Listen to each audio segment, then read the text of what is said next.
Cut. Intro. It's intro time. Shush. Everyone shut up.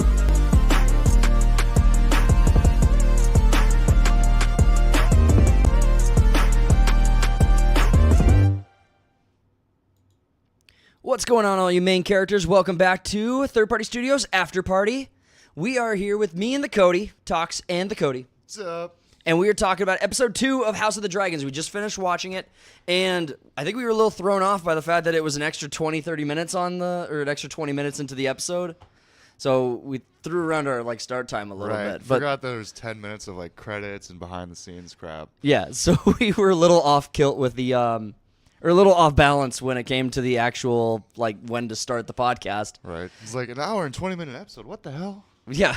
Did you know that movie? Did you know that was coming and just did you know about it and then forget about it, or did you not know? No, I didn't notice until you screwed up with the remote. Yeah, I just checked it. I was like, this is running a little long and nothing has happened. What do you mean nothing has happened? Things have happened. You're an hour into it almost when you did that. Yeah. I mean, I'm not complaining about the episode. I mean, for starters, I'm glad we're moving into things happening, but it's still we went from one side character being killed to 2 side characters now being killed. So it's doubling. Yeah, I thought they'd play with that a little more, but it's multiplicative growth. It's very fast. It's growing super fast now. So I'm okay with that. Honestly, the twins dying felt okay. So starting it off, we obviously left off with the baby being beheaded, and I guess it's kind of cool they got the head back. They sewed the head back on and trotted him through the streets. Yeah, it's a little. Look what they did. Yeah, they took the beheaded baby, and then started marching it through the streets, just saying all this shit. And then that didn't matter because one of the characters had a temper tantrum breakdown and later in the episode. Which, well, I mean, it's kind of understandable. He did just lose his kid. No, what did you think of Aegon's actor in this episode? Wow. Wow. King Aegon in this episode. Yeah, he had 3 scenes in the entire episode where he just broke the fucking mold for acting quality. He stood out to me. No one else stood out to me in this episode as doing phenomenal acting. Allison did pretty well. Olivia Cook plays her. Cause she's basically hyperventilating in the first. Yeah, but I thought that I thought a lot of characters either overacted or just weren't making sense for what they're doing in the moment. Sir Kristen Cole, I didn't get it. I'm okay, you're blaming yourself, kinda blaming yourself. He's taking it out on someone else. Yeah, he's venting it out, but then he's also making an objectively stupid call. Right. And he's getting praised for it, and I'm that's all kind of stupid. Well, I mean, Otto said it when he was talking to Alicent after he was no longer a hand, is that he's just basically a brute. It's just all blood, meat and bones is all they care about or some shit. Yeah, it was, and Otto Hightower's character wasn't making a lot of sense to me in this one either. And not because he's an overtly complex character. He's actually pretty simple to follow for the most part. It's kind of his poker face absolutely sucks, in this show. But I wouldn't say so. It's he just kind of lost it with people just being stupid, and then he went after Aegon. It's you dumb child. I'm so sick of all this shit. Well, but then even why? So he had a line in the episode where he was if we stay the course or something, we can come out of this in a peaceful way. I'm just why do you think that that's possible? He meant peaceful after they take care of Renea. Sure. The realm goes back to peace. That's what he meant. But I mean, the rat killers all being killed was not really a significant it wasn't gonna make additional enemies. They were peasants in King's Landing. You lose the goodwill of the people when you just start killing people. Killing everyone. But comes and goes the will of the people in King's Landing. I mean, they haven't touched on Rhaenys stomping a bunch of them last season, so it's yeah, it's these So they're a little inconsistent on that. Well, and I would even argue when you had the moments in Game of Thrones when right after they sent the sister of the king. What was the Myrcella? Myrcella. I think so, yeah. Yeah, they sent Myrcella off to Dorne.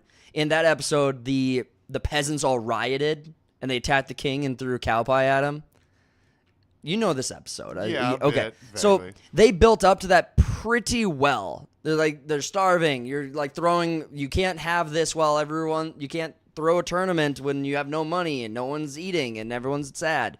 And all the peasants aren't happy. Like, that was building to something. I don't get the sense that this is. I mean, it feels like Well, they just started to build it. It's not like they automatically turned. Well, my point is that it seems like the crowds in King's Landing seem to be like the way they're behaving and the way they're interacting. It seems more of like a tool that the writers and the director are using to tell the audience how you should be feeling in this moment, rather than actually showing consistent build towards anything.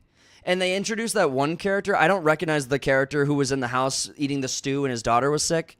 Should I have recognized him? He was the blacksmith from the first episode that petitioned the king. Yep. And the king told him we were getting more stuff so he could build more scorpions better. Right, get more we'll give money. you some money up front. Yeah. Okay, so that makes...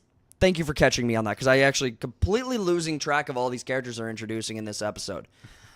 Well, they had the two guys who were one of them was a captain of a ship, and the other one was like his brother or something. Yeah, Alan. He's the one that pulled. Why am I missing his name? Because they're just irrelevant side characters. Like I don't. Rainey's husband. What the hell is his name? Scroll up on that a little bit. Sure. Corliss. Lord Corliss. He pulled him out of the ocean. Okay. Well, So, I mean, technically it happened last season, but the character hasn't been introduced till last episode. right. Okay. So, just another side character they're introducing. He's actually a very important character. I don't know if I want to say anything about Maybe it. maybe hold off on it then, and we'll just say that's building towards something. But I caught myself halfway through this episode. I was like, this can't be another episode where nothing happens except a baby dies. Like, Plenty happens. I don't know what you're not getting. We lost to Ottawa's the Hand of the King. They sent another assassin, or not. They sent an assassin basically for Rhaenyra. They are dealing with the aftermath of killing the heir, and they're setting up Aegon's kind of losing it. Well, so besides Aegon, besides Aegon, the other things you mentioned happened in the last 30 minutes of the episode. Well, the episode was an hour and 10. Yeah, what I said was like we got about halfway through, and I was thinking to myself, this can't be another episode where nothing happened. So, to your credit, like to what you're saying, yes, things actually happened in this episode, and Daemon's character threw me for a complete loop. I wasn't expecting him to be. That was a long scene. That argument started to drag a little bit. Yeah, that argument dragged, and you get there's no build in that moment. Like, they're exactly the same as they were in season 1 in that conversation. Well, now Rhaenyra's she fully admitted that she doesn't trust Daemon, and it's kind of just like, fuck it, let Daemon do whatever the hell he wants. Well, which is where he's going to shine, because Probably. Daemon's character seems to be the kind that can yippee-ki-yay all over the freaking map and just make shit happen.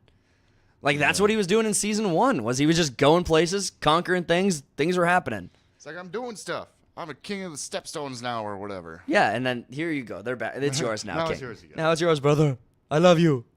But I mean, you got that scene with Aemond in the whorehouse or whatever, and that dude looks like a goddamn skeleton. yeah, well, But not a lot happened in that one. It was basically like, hey, I kind of lost my temper when it came to I'm Luke. actually kind of glad that the character said it on screen, because you see him you see his character like rolling his eyes at certain moments, or turning away from certain conversations, or not engaging in specific ways depending on how they're discussing his quote unquote blunder about killing Rhaenyra's kid. Mm-hmm. And his character's interacting with that in a very, again, the audience can read it on his face that he sees or that he feels remorse from it, but his character's not saying it. And I'm just getting tired of that. I was like, can you just, I don't need the exposition, but if you're going to keep having him behave that way, can you address it? Well, it's I'm pretty sure it went down hey, killed Luke or whatever, but he just didn't say it was accident, because it doesn't matter. Right. Either way, the action happened, and I think wants to put on this facade or he wants people to be afraid of him. He was kind of bragging that he thinks Daemon's afraid of him now because the assassins were sent to him. Yeah. So. Well, and he kind of wants to put on this facade of. Do you think Daemon actually believes he can take out Aemond? Probably. You think so? I think Daemon thinks he's number one. Well, honestly, he's goated. I mean, it's not like Yes. that guy has a bit of plot armor. Like if Damon's character died, and it's how far ahead are you? Do you know the whole story? No, just bits and pieces. Okay. Yeah. The shit that gets like that slips out of people's mouths on podcasts. Okay, gotcha. Because I'm wondering, like, if I say something, like you're gonna be like, oh, he doesn't know. Oh, he's got to be quicker than that. But if like Damon's character was like killed off in like season 2 or season 3, that would be like insanely interesting. So yeah, I don't know the fates of any of the main cast right now. well, and that's so I didn't realize this show was going to be 4 seasons, or they were talking about getting it to 4 seasons. 4 seasons. And that was good because this story has a beginning, a middle, and end. It's not an ongoing story. It's right. It's yeah, told. it's not going to be like Game of Thrones where they start making up random shit. Yeah, and you thought the pacing in this. I mean, you think the pacing in the story. So you made a comment before we started watching it off podcast that everything from the last episode was like a singular page in the book, or like That's what I hear. Yeah. Okay. It was just one page, so that's probably why you felt like not a lot's going on because it was just one page. Well, and even everything you saw in like this episode is like the only question about time is how long it took the twin to get to Dragonstone.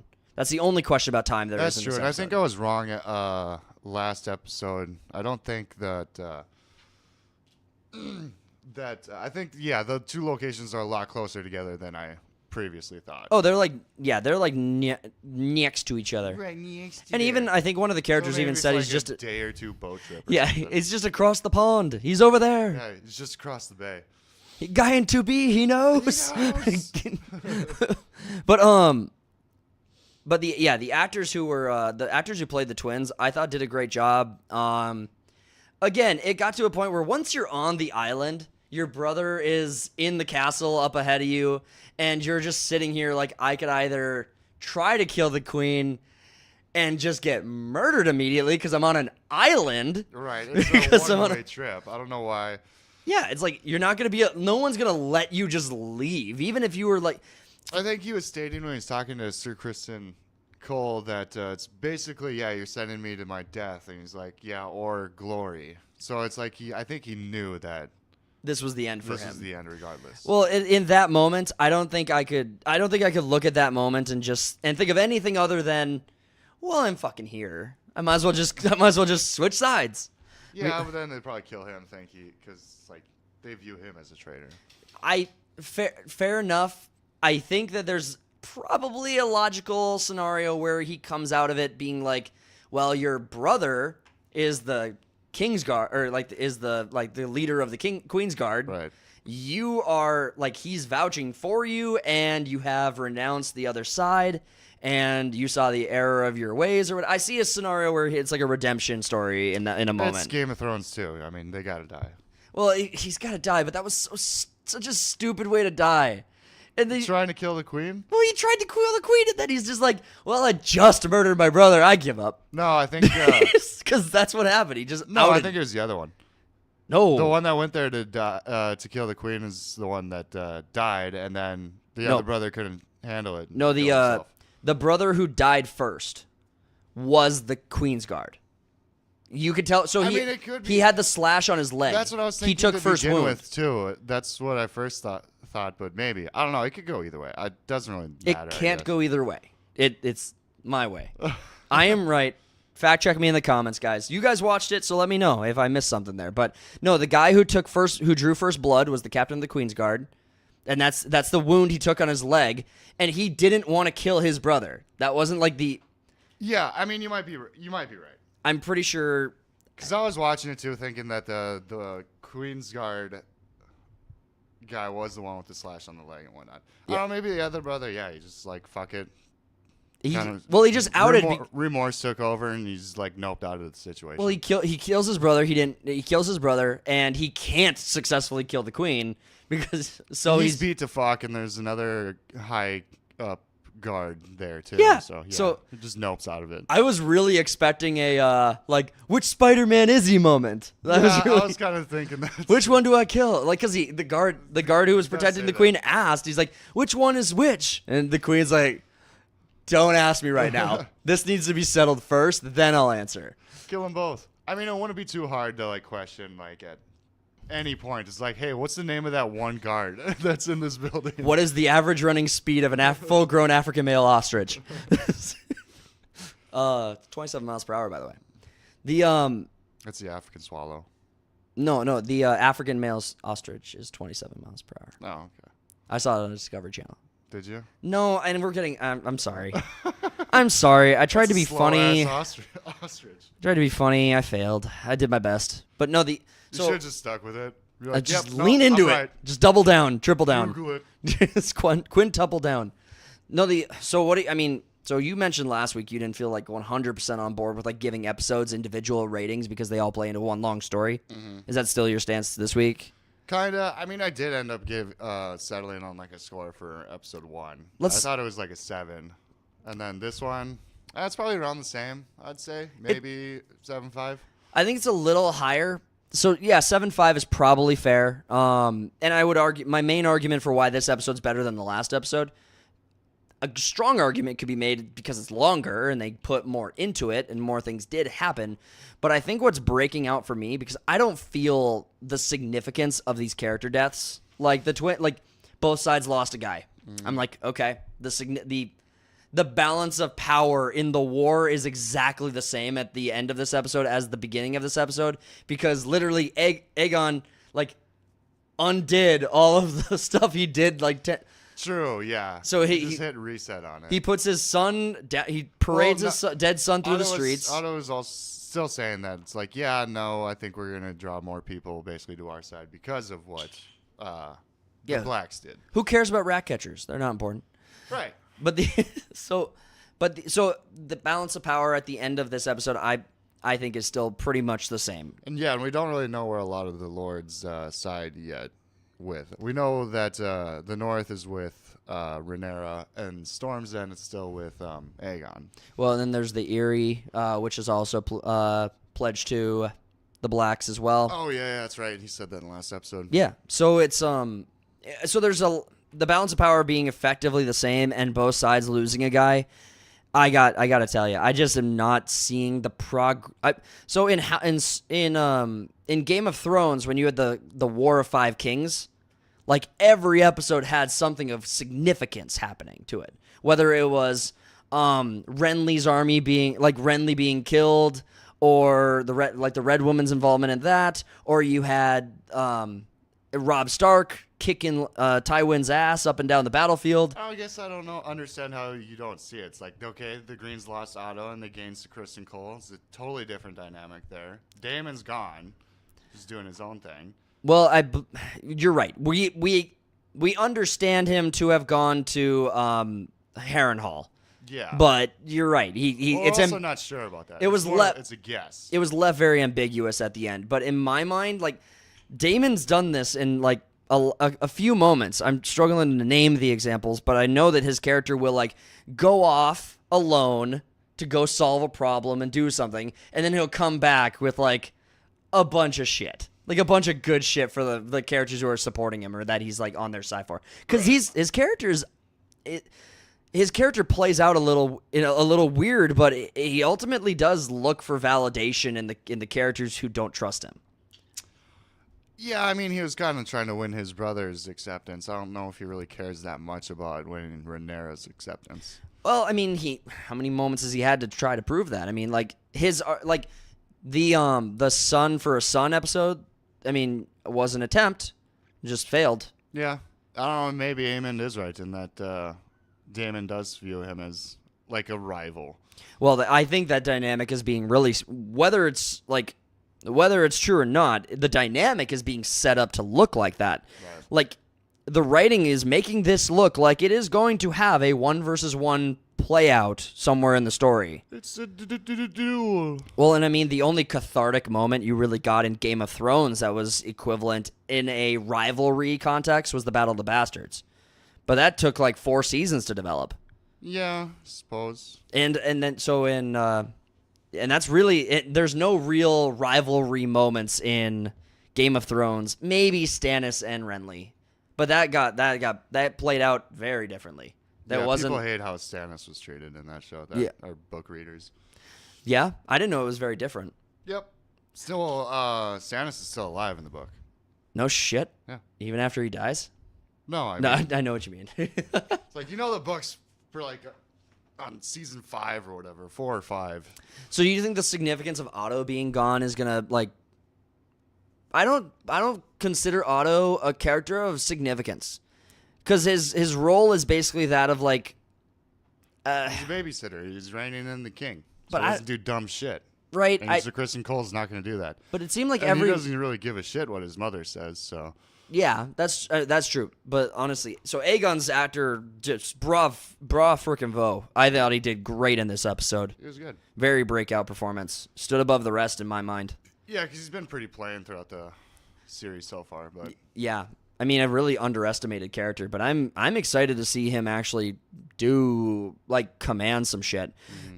Here's what I thought was gonna happen. I thought Aegon was gonna give Aemond like leave to go do whatever. Be like, listen, we have scorpions and we have smaller dragons. We can defend King's Landing. You have carte blanche to just hurt them. Just go hurt them, hurt their rivals. yeah, I mean, it's Vagar's like a nuke. I mean, as long as you have him, it's a deterrent. Well, So true, but it's their biggest defense. yeah, but he's also the biggest bowling ball, and he's not a nuke in a single use sense. Right. I see your like the deterrent like metaphor makes perfect sense. And they're keeping an eye on King's Landing now. Rhaenyra asked that one chick to keep an eye out. Right. So they see Vagar leave. It's like, all right, But- send in everyone. You still couldn't successfully take King's Landing with like all the dragons of the greens and all the dragons of the blacks. It's still highly unlikely the blacks win that fight because it's home turf, it's defensible. They have scorpions and they still have dragons on par with the blacks' dragons. Like the only breakout dragon is Vagar. Well, I don't know if they actually even have that. On par with the blacks, because you got Daemon, Rhaenyra, Rhaenys, the 2 black kids, and Jace. I can't even tell you who all rides in the greens. I know you got Aegon. Yeah, but Maybe his sister. but it's not just 2, right? I mean, it's more than 2. I would assume so. Okay, Maybe we're just not introduced to. enough of the smaller cast. Right. I mean, they keep killing off. Like you got kids like left and right, and I have no idea where they are. Well, and so I'm really confused about the wife of Aegon. Like I don't get her. Like I thought she hated him, and that's why I thought she hated Aegon, and that's why she pointed to the sun. I thought like her hating him was her motivation for saying kill the boy. No. That's what I thought. I must have completely misinterpreted all of that. Because that's how I read it. And I got it wrong on the last episode. She's not a green seer. She's a dreamer, like Viserys was. It's basically you get visions in your dreams, and that's why it's always so foggy. It's like trying to remember a dream. Yeah. So it's always something like I'm afraid of the rats or the beast beneath the boards or some shit like that. Oh, yeah. But yeah, I don't know. She's weird. She's autistic. Maybe she's like, all right, which one's the heir, the boy or whatever? And she's just like, it's that one. I mean, I think.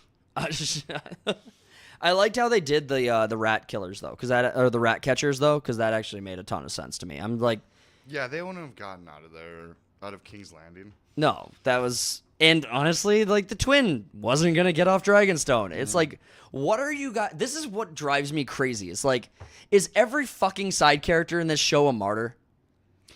I think the Blood and Cheese were just dumb rat catchers in a gold cloak or whatever the fuck he was.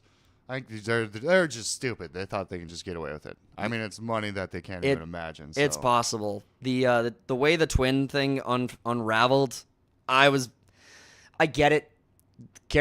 Characters got to get killed, but I was really disappointed. I was like, dude, why are you making the dumb call? Like, you're already on the island. You're free to go. You could just escape. You could just get away. And you could just get away, and you have family supporting the other queen. You could just say, "Bitch, I'm sorry." I mean, she's just letting people go. I mean, she let the. Oh, I thought the White Worm was gonna do something. I did too. That's how he was gonna get caught. I wonder what they're gonna end up doing with that. Yeah, this is why I just think that some of these side characters are all being played out to be dumb. I just don't think that. I don't know. Maybe I am I'm taking. Maybe you're the dumb one. Maybe I am. Maybe it's just. I'm the stupid Maybe one. going to an island to attempt to kill a queen on your own, disguised as your brother, was a big brain play, and I just don't get It it. was also, ordered by his Lord Commander, and he also said that he's like questioning his loyalty to his king. So I mean, it was almost stay there, and no, the Lord Commander doesn't trust you with anything, or go be a martyr, kind of. Yeah. Well, that was another thing. I was sitting there thinking, like, if a character had more confidence, he would just go tell the king, be like, "Hey, your dude here is just like accusing people at random." And I was that would change Aegon's mind about anything. You just made him hand. well, I'm just saying, like, I was with you. It's like I mean, I don't know. My first defense would be like, I was with the fucking king. Like he's the king. Like, I can't just not be with the king. And also, I would want an answer to where Kristen Cole was. True. No one fucking pushed for that. Like, where was the leader of the Kingsguard? Aegon mentioned it once, but in the small council, but Yeah, but no one called out Kristen Cole on it. And it was really weird that no one called him out on it. It's like, any of you could be responsible for it, except the one guy who's responsible for all of my fucking security. supposed to watch everything. You You are- have to be everywhere all at once. You are the watchers on my mom. You are the. Yeah.